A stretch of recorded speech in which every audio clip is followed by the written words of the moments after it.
Welcome to Leading for Life Stories, Season 3. I'm Bob Judson, I'm the host for this podcast, and I'm absolutely delighted to have you here joining me. Regardless of whether you're a seasoned listener who's been with me since the beginning, or whether you've just dropped in for the occasional episode, I really hope you enjoyed the mix of content that I provide, the personal stories, the thematic episodes, and the guests that I have on the show. And I hope you find it all interesting and at least some of it useful. And without further ado, let's go. Welcome back, everybody. I thought I would continue my personal stories this week and continue the discussion around my time as Assistant Chief of Defence Staff Operations in the Ministry of Defence, because there's one particular chapter that I've really been looking forward to talking about on that, and that's the London 2012 Olympic Games, which I never really expected I'd be talking much about an Olympic Games, other than maybe saying it was fun to go to it. But the actually to be such an active part of it, which is the way it turned out, was an amazing thing. So it's worth a whole episode on its own because there were so many kind of important moving parts to this, and so I thought I'd pick up on that and cover that in this episode. Not least because I think there are actually some really interesting little leadership snippets and so on that go with it as well, and just wider kind of connections and stories that fall from it. And the genesis of this was I started the job as Assistant Chief of Defence Staff Ops in 2011, late 2011, and when I got back from America as the Chief of Defence Staff Liaison Officer. And the London 2012 Games was obviously, looming large in the headlights at that point for London and for the country. And it was clearly a big thing. And we knew even at that stage the military was going to have a big part in it. It was going to be doing all the air security. And that was significant because in terms of moving assets around to protect London and Weymouth, which was the other major sort of venue centre.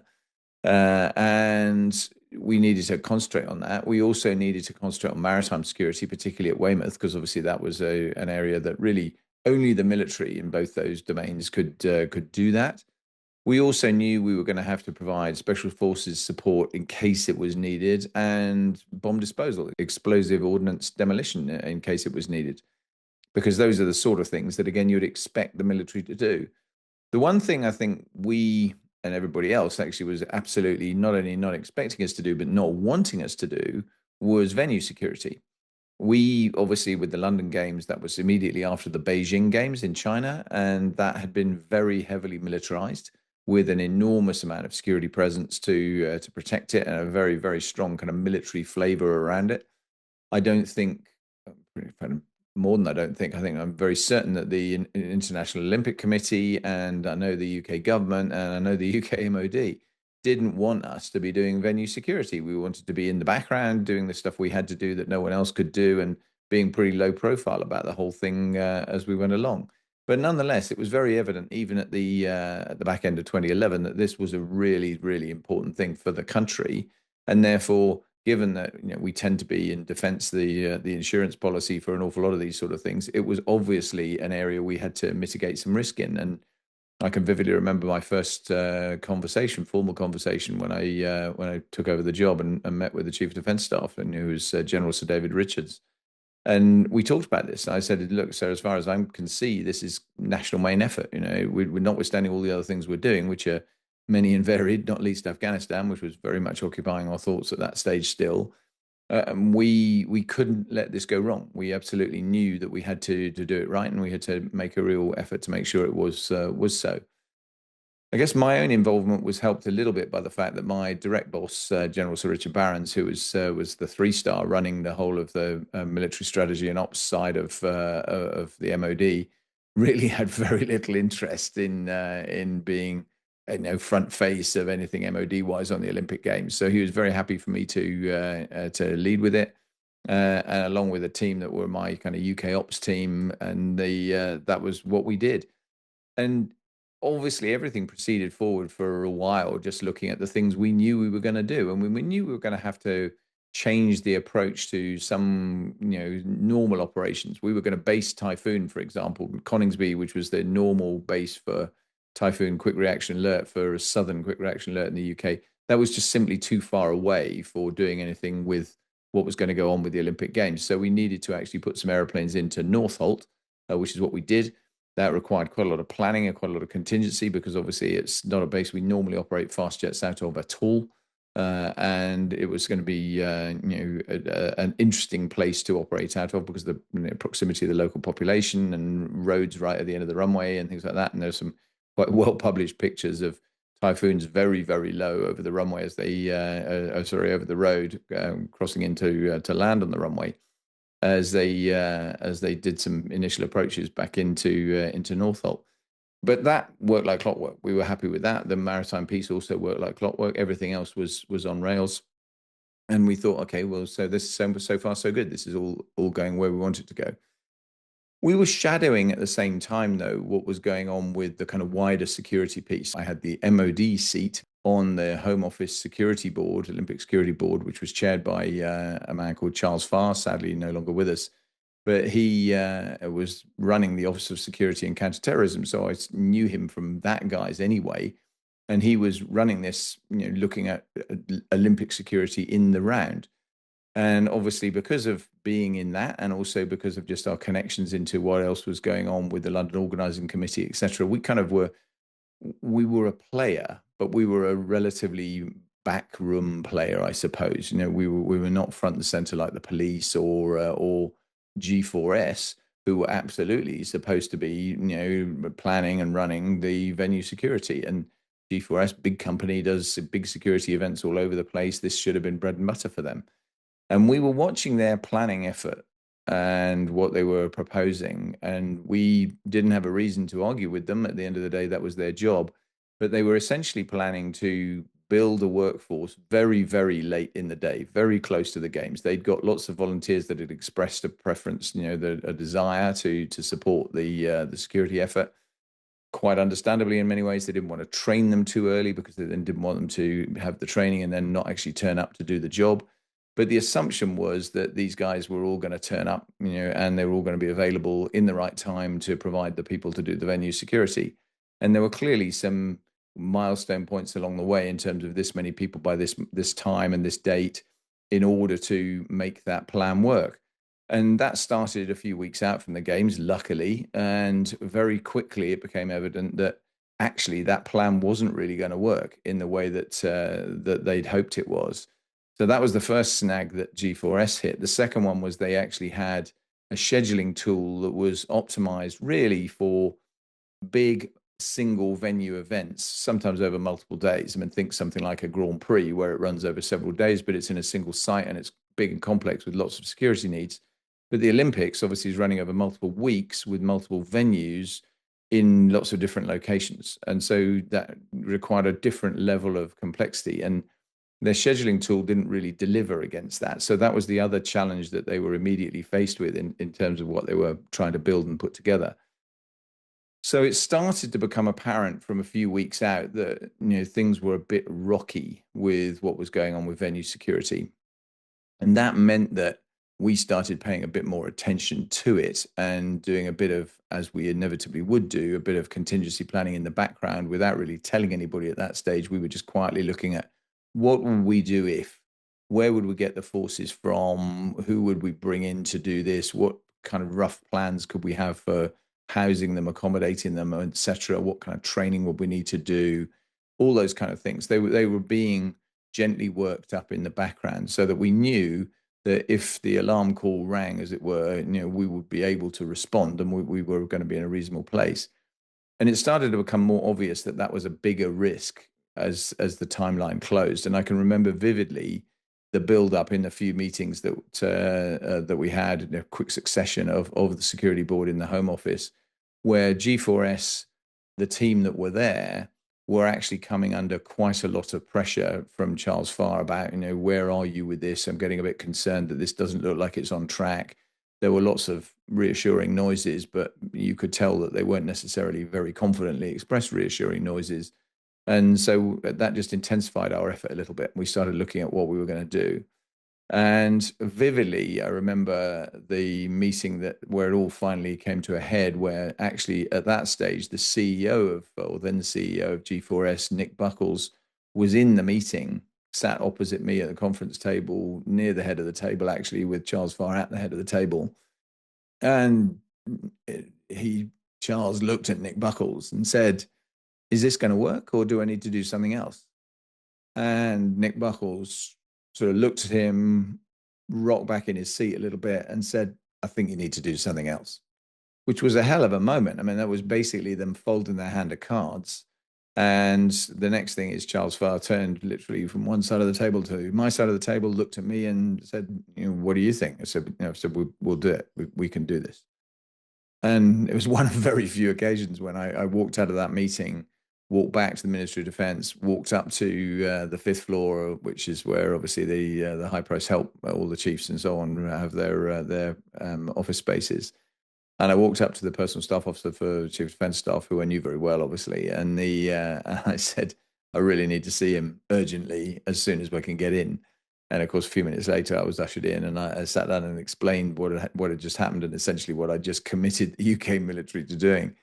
And it turned into obviously a huge thing. We were now picking up increasing numbers of tasks, increasing numbers of manpower. We went from a relatively modest, few thousand commitment to somewhere in the region, I think from memory, around 20 odd thousand armed forces committed to doing venue security. And because we were then very actively on the pitch, there were a few other interesting things that happened, because the military mantra is always train hard, fight easy. So you want to train really hard. You want to stress test everything. You want to work through all the planning you can do and all the exercising options you can do to make sure that come the day, hopefully it's going to go better than that, because you're obviously always planning for the worst and hoping for the best. And so our firm approach was, we needed to stress this a bit and see what was, where the weak points were and where the vulnerabilities were. That did not sit particularly well with the kind of wider Whitehall narrative and view of, "Oh, the optics don't look very good at this. What happens if it doesn't go very well?" And of course, our approach was, well, we'd much rather it went badly in a practice than in the actual games. And eventually we kind of won our way partway into what we wanted to do. And we ran, obviously, as well as a whole bunch of sort of CPXs, command post exercises, effectively tabletop type stuff. We were doing stuff where we actually did a big live exercise where we did quite a lot of work with the London Organising Committee and a range of other people to actually go and look at, particularly at the Olympic Park, because that was the main centre of a lot of this, run through how things were going to work and effectively run a kind of simulation in real time with real people and, look at, guest entry and all those sorts of things, how the security was going to work, what manifestation this was going to be. And I think it was one of the things that for G4S was slightly kind of almost one of the last nails in the coffin from their point of view. And I felt for them a bit at this point, because there were a couple of the senior London Organising Committee guys who went through both G4S's checkpoints, because they were still doing some stuff. They just weren't doing it at any scale. And we were doing a lot of the heavier lifting. And they also went through the military side. And then they turned around and said, "We want the military to run Stratford Gate." Now, Stratford Gate was the gateway to the games. It was the main entrance into the Olympic Park. And G4S clearly had hoped they were going to keep that. And the view was, no, the military are going to do that. There was an interesting little moment as well where I think the organising committee, the IOC, etc., were probably quite keen that we weren't too military about this, and were wondering whether we could actually do it not in uniform. And the chiefs of staff, entirely rightly, in my view, said absolutely not. If we're doing this, we're doing it in uniform, and we'll be proud of it.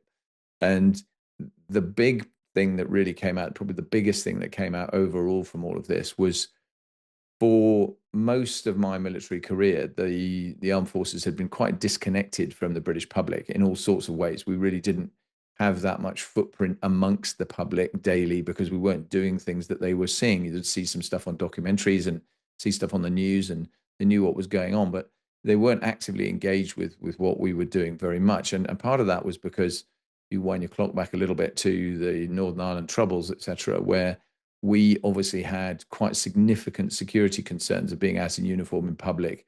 And we couldn't do it a lot of the time. There was significant risks, and it wasn't just Irish terrorism. There were also, other things that gone on with Islamic terrorism and so on. So it was a really big thing for us that, being out in public in uniform was unusual. And of course, suddenly we're doing it at this mammoth event, which was very much in the floodlights of the media and the UK and the wider world, really. And the military not only stepped up to do it, but did it incredibly well. I was bursting with pride every time I went down to the park when the actual games was running on this, because it really meant you could see that they loved it. They really enjoyed the connection with the public. They were delivering kind of airport style security if you went into a venue, but with a smile, and they were making it a really enjoyable experience for people while they were queuing to go through security. And it was a really nice experience where I think a lot of the public really appreciated it. The amount of times when I was walking around various different venues during the games itself, and people came up to me and were really grateful for it. It was the sort of thank you for your service moment, a la US, where they were really grateful for what we were doing. They appreciated what we were doing. They knew we'd stepped up to do it, and that mattered. I think it really mattered to a lot of the people that were involved in the eventual piece that was going on with it. But before we got to that point, we're obviously still in the planning stage. We're going through all of this live testing and stress testing what we're going to do. And I think we got to a point where we were pretty comfortable that, yeah, okay, we could do this. This is going to work quite nicely. And we'd obviously had some increasing asks in terms of numbers. The numbers seemed to keep going up. And of course, London accommodation was at an absolute premium. So we ended up finding some pretty austere accommodation, and there were definitely some elements of the military contingent who had a tougher time than others because they were staying in some pretty ropey accommodation, which fine, that's not unusual at all for the military and on operations, but it's not the sort of thing you expect to do in your own country. And that was a bit difficult. So Tobacco Dock was a good example where it was essentially pretty much an empty warehouse where we had to turn around and fit that out with camp beds and so on. And we had a significant number of troops who were there. And I think some people got really lucky in terms of the jobs they had and the roles they were playing and the locations they were in. I remember going around again during the main games on Horse Guards Parade and that area where that particular venue, which was the host for things like the marathon and some of the longer road events, but also was the beach volleyball. Strangely enough, the military contingent that were looking after that were pretty happy bunnies. They seemed to quite like that job. The ones in the Olympic Park, I think, were similarly, very blessed. There were ones looking after the Olympic Village and access for the athletes coming through from the Olympic Village into the stadium area, and actually the main access into the park as well was astonishing. And there was definitely an opportunity for a lot of people to get to go to events that they'd never thought they were going to go to at all, and that included me. I was very, very fortunate. I had accreditation. I was able to go to pretty much everything except trackside, and so did use that to full advantage because I thought it was terrific to go and actually have the opportunity to go and see some of the games during the time it was there, and it was spectacular to be able to do that. And overall, I think it was just an incredibly memorable experience for everyone that was involved. And on on the actual run up, when we got to sort of kicking it off, I remember that there were a few other things going on in the background, but we have a big operation that looks after the air defence of the UK. That I won't go into any details here because it's pretty sensitive type stuff, but we had to do a bunch of briefings of cabinet ministers to warm them up to be in particular roles because obviously the prime minister was going to be quite tied up quite a lot of the time. That was fascinating. It was really good fun to get involved and do that and brief a whole range of different people on how that would work and what their role and responsibility would be in the event of it. On the night of the opening ceremony, and I'd been lucky enough actually just before that to go to one of the practices for the opening ceremony with my wife. We got tickets to go to that, which was lovely. And that was spectacular to just to watch the practice. You didn't see the whole thing. Obviously, there were lots of things that were kept secret, and including for anyone that ever watched the real thing, the James Bond moment of the Queen jumping out with James Bond out of a helicopter into the stadium, etc. But the overall event was great. On the night of the actual event, then I and a number of others were in a secure bunker because we figured that actually if we're going to be this would be the night that stuff would go south. It was going to go south in a hurry, and of course all the chiefs of staff and all the very senior ministers were all at the games. So we had to be really careful that we didn't have everyone there and all the eggs in one basket. So we were definitely the kind of reserve team just in case stuff went wrong, which of course it didn't. And we were having, as well as that, daily, by the time we got up to close to the games, daily Cobra meetings, the government emergency committee meetings, mostly run by Jeremy Hunt, who was the culture secretary at the time. And that, again, was fascinating to be part of that and watch that whole process as the build-up went on, and then as the games actually started, because we carried on with a lot of that stuff through the games. And some of the really interesting moments were there'd been a big set of messaging around don't be in London if you don't need to be in London. It's going to be really congested. It's going to be really difficult. We need to keep the transport network available for actually people that are doing Olympic stuff, et cetera, et cetera.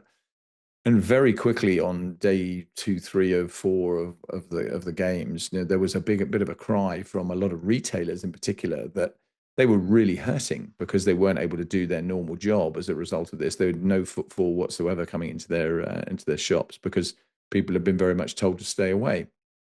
And there was a bit of a debate in Cobra about, should we let people back? Do we want to do this? And the transport guys at that point all piped up and said, no, no, no, no, because actually it's working really, really well because we've actually taken all the steps we have. And therefore we've made it, super easy for people to get to and from the games, and the transport network's working nicely, and there's, minimal, congestion, and, it's busy, but it's not over busy. But if you turn around and suddenly say, right, the gates to London are open again for everything else, that's going to change that game entirely. So again, being a fly on the wall, as it were, for some of those things was just amazing, to be part of that, and it was very, very special. And the fact that I could then walk around as I did most of the venues in the London area, I didn't go out to Eton Donay where the rowing was, or I didn't go down to Weymouth because it was just too far, and I didn't really have a reason to go and do that. But just to go and greet some of the guys who were working so hard on it, talk to some of the other volunteers and so on as well in many of the other venues, it was fantastic to be able to do that. And finally, on the sort of the final stages of it, at the main games, I actually got an opportunity to go to the closing ceremony. We got some tickets, which was again with my wife, which was a huge privilege, and I'll never ever forget that. In the meantime, my wife had been very, very frustrated because we had applied well before the games. We'd applied for tickets through the ticket ballot, normal public ticket ballot, and we got absolutely nothing. And then the second round came around, and we applied for lots of things again, and we got absolutely nothing. And so she's then in my flat in London, which I had for the job, ACDS job, and at that point I was near Canary Wharf, and she's watching on a little TV that was in the flat, and I'm sat in the stadium and things like that, telling her what I was up to. So and that certainly didn't. I don't think that endeared me to her at all for that time period. But it was just such an immense privilege. I mean, interestingly, the postscript, I suppose, is there's obviously the main games, and then the main games winds up, and then the Paralympics starts a few weeks later. And the reason there's a gap is there's a bunch of stuff that needs to happen to change things ready for obviously the Paralympic Games, which is quite different in terms of accessibility and so on and so forth, and needs some bunch of work done to venues, done to accommodation, all those sorts of things to make it accessible for all of the athletes that are coming for the Paralympics. And also, there's a bit of just a need to pause and draw breath. And by that stage, G4S had got their story straight and got their scale right and everything else. And it's a significantly smaller event anyway than the main games. So our involvement in the Paralympics was much, much reduced from that. We really were back to what we were expecting to do, which was that air security, maritime security, special forces, etc. So as a result, my personal involvement was also considerably lower day to day because there just wasn't the kind of call to do a lot of stuff. But we were reflecting, I suppose, by that stage on what had been the most incredible outcome for us, as I alluded to, just that connection with the British public, the completely unexpected nature of that. And of course, the games themselves were an amazing success. Every venue filled from start to finish, including for the Paralympics. And that was an astonishing thing where I don't think it had ever happened previously, that the British public seemed to have really fallen in love with athletics and the kind of Olympic events.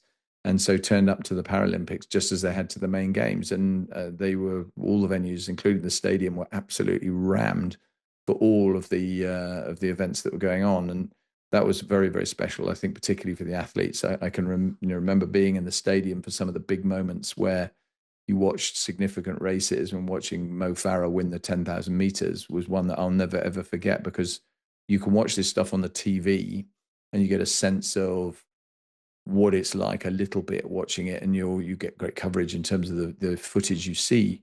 But what you don't get is the atmosphere. And I just could not believe the volume of noise in the stadium when you've got a British athlete who clearly goes to the front and is looking like he's going to win the race, and indeed ultimately did win the race.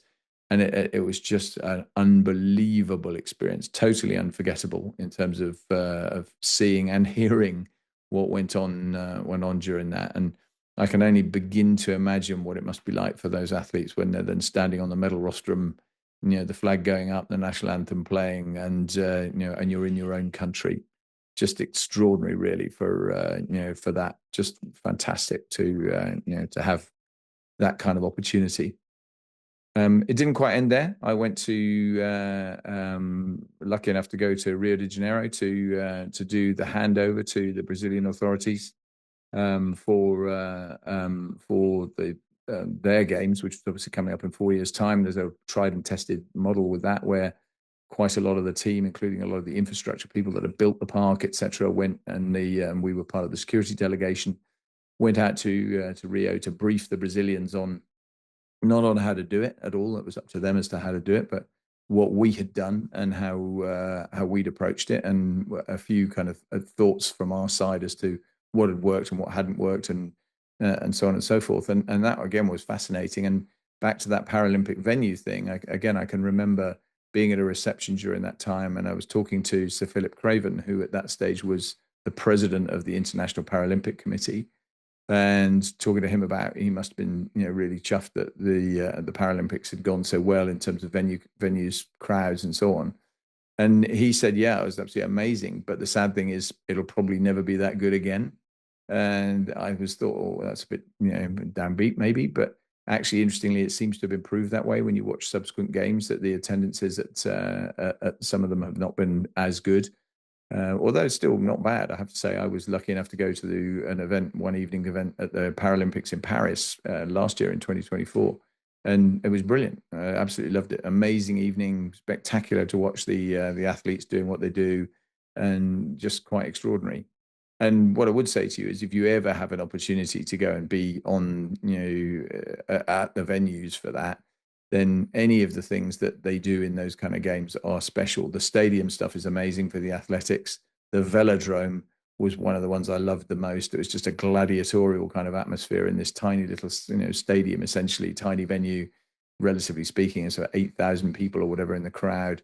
And quite extraordinary to watch the speed and the capability of all of the different athletes doing their different disciplines. You get a real sense of that, which you don't get watching on the television necessarily. So I would heartily recommend that if you ever have the opportunity.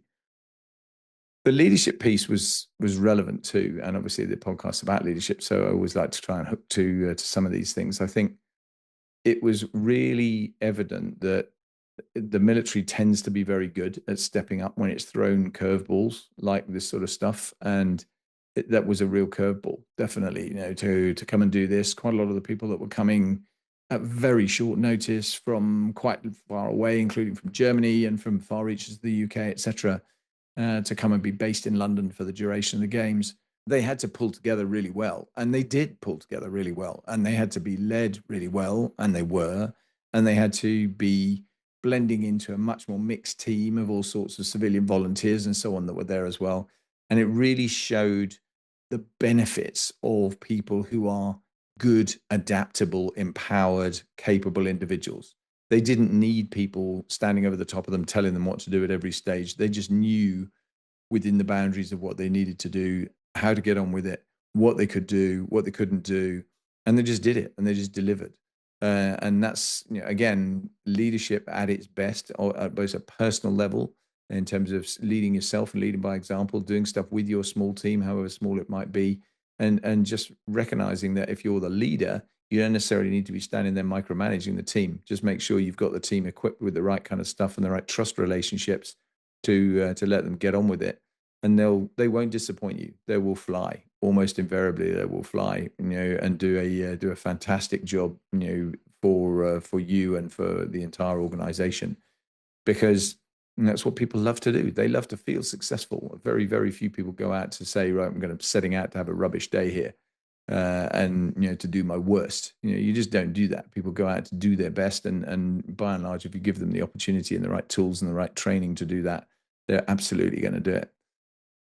I said G4S obviously had all their big moments. I did feel sorry for them. I felt very sorry for a couple of the senior players that I work quite closely with, who were fall guys for what had actually happened in the aftermath, and ultimately were let go by the company.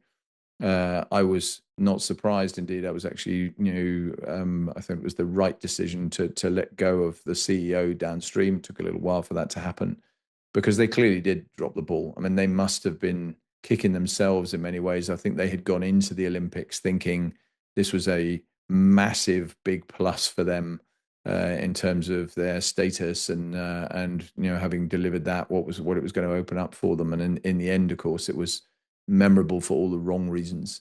And that was sad, definitely sad for them when they were in that position. But their loss was our gain, most definitely. And there are so many people, including myself, who I think benefited massively from the opportunity that was presented. So we were incredibly fortunate. Turned out to be really national main effort, as my conversation with General Richards had gone at the very beginning of my time. It was a very, very big, busy time through 2012, a big chunk of it, finishing at the back end of it when we went out to do that security handover out in Rio. But one of my most vivid, most amazing memories from all of my service career, really, the time we were doing the stuff with the Olympics, because it was just such a unique thing to do, and so special to have it obviously in your hometown, as it were, and be so actively involved. And I felt enormously privileged. That's kind of it for this week. I hope that's interesting, at least for you, and one or two snippets in there. But more to follow next week. I've got more guests lined up coming for the next few weeks, and really hope you look forward to those. And I will no doubt be back in touch soon. Bye now.